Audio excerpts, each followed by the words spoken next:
We're going to get Kansas against North Carolina in the national title game, which sounds amazing because it is two blue blood programs.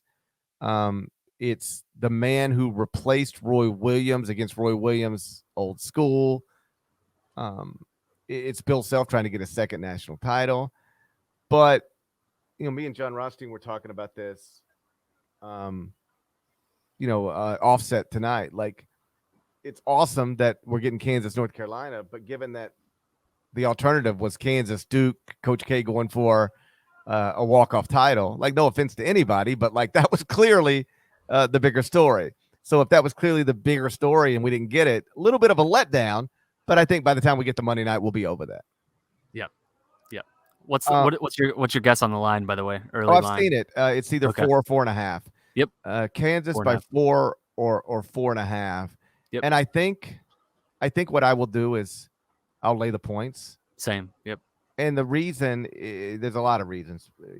First off, Kansas has been amazing in its past 2 games, so let's start there. We didn't mention this, I don't think, but Armando Bacot, with about 5 minutes to go, I think stepped on Leaky Black's foot. Was it Leaky Black's foot? Might have been.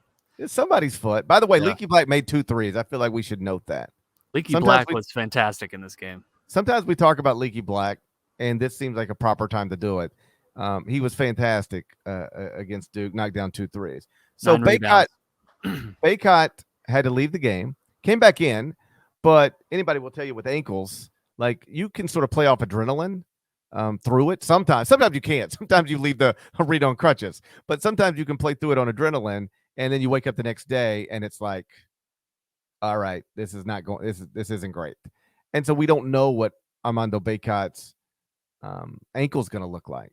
And then, I'd be curious, and I guess there's no way to know this for sure. In fact, I'm certain there's no way to know this for sure. But like, you just played the biggest game of your life, and it went down to the final minute, and you ended Coach K's career, and it was an analyst. It was a rival rather, and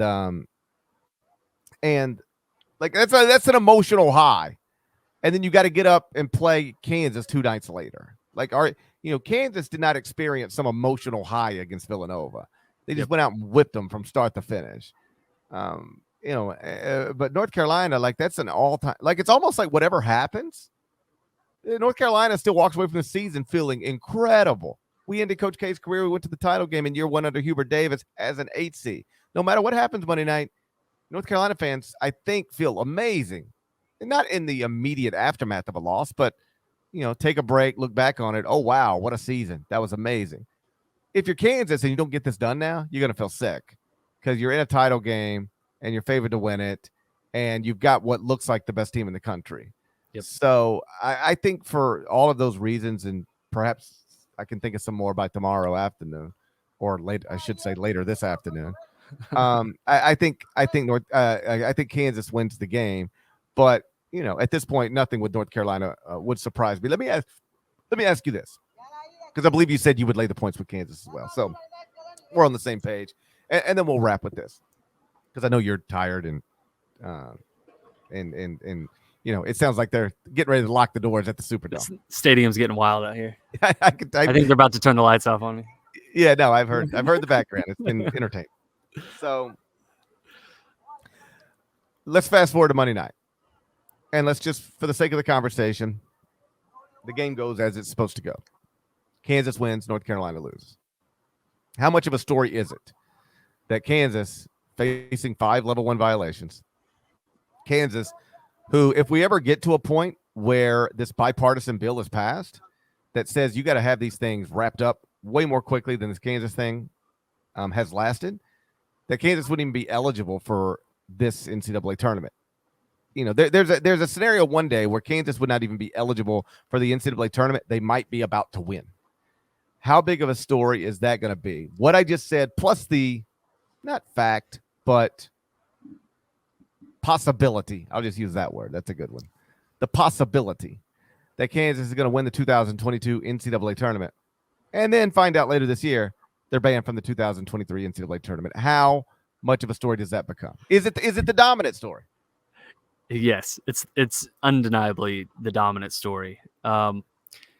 I'm surprised that it hasn't been a bigger story this week, and maybe it's just because we were waiting to see if Kansas would advance.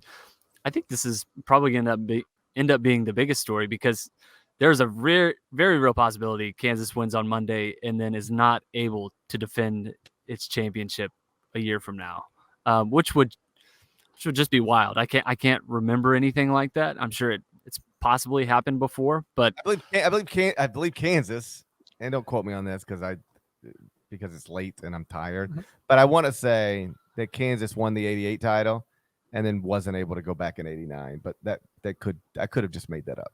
Yeah. So there's definitely something coming down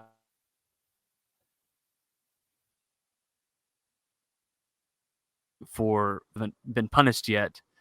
While other programs like Oklahoma State and others have faced some sort of punishment, eventually something is going to happen. The program is going to face some pretty significant penalties, whether that's postseason ban, loss of scholarships, some sort of sanctions. It's very possible they could be facing that as soon as potentially winning the title and in a few months from now having to face those. Yeah, because when these things happen, and this is what's so interesting about the Kansas situation, when we have these conversations about LSU or Arizona, it's always like, oh, and then what will happen to the coach? Well, we already know what's going to happen to Bill Self. He's got a lifetime contract. And in that contract, Kansas cannot fire him for cause for anything attached to that IARP case. So Bill Self, they just go ride with Bill Self no matter what. And you can feel however you want to feel about that. But from purely a basketball perspective, nobody could intelligently argue it's not the smart thing to do. And we've talked about this before, and I'm sure we'll talk about it again. And I'll say this, and then we'll get out of here. But I can remember when people were starting to, ask questions about, so what if Bill Self gets like a year suspension? What is Kansas going to do then? And then they got to fire him, right? And I remember talking to somebody, let's just say connected to the program, and they were like, why do they have to fire him? Okay, he's gone for a year. Norm Roberts can coach the team for a year. What would be better for Kansas basketball? Bill Self gets suspended for a year, and Kansas fires him and hires whoever they hire, or Bill Self gets suspended for a year. Kansas just says Norm Roberts is going to coach the team for a year, and then a year later, Bill Self is back as the head coach of the Kansas Jayhawks. What's better? Yeah, given that a lot of people, you want Bill Self. Like now that Coach K is retired, and especially if Bill wins the second national championship, I think you can make it a very easy argument that Bill Self's the best coach in college basketball. Yeah. I think you could already make that case given all of the Big 12 titles and everything else that he's done. And if you're Kansas, you want that guy as your head coach. Regardless of what he has to endure to remain your head coach. But certainly, Dan Wolken from USA Today, to his credit, wrote a column about it in advance of this Final Four. There will be more columns written about it, especially if Kansas wins on Monday. At the very least, it'll be a part of those columns. But either way, cannot wait for Monday night. Kansas, North Carolina, two blue bloods inside the Superdome. Either story is amazing. Either Bill Self gets his second national title or Hubert Davis wins one in year one after replacing Roy Williams. 6 weeks after he was very much on the bubble to even make the NCAA tournament.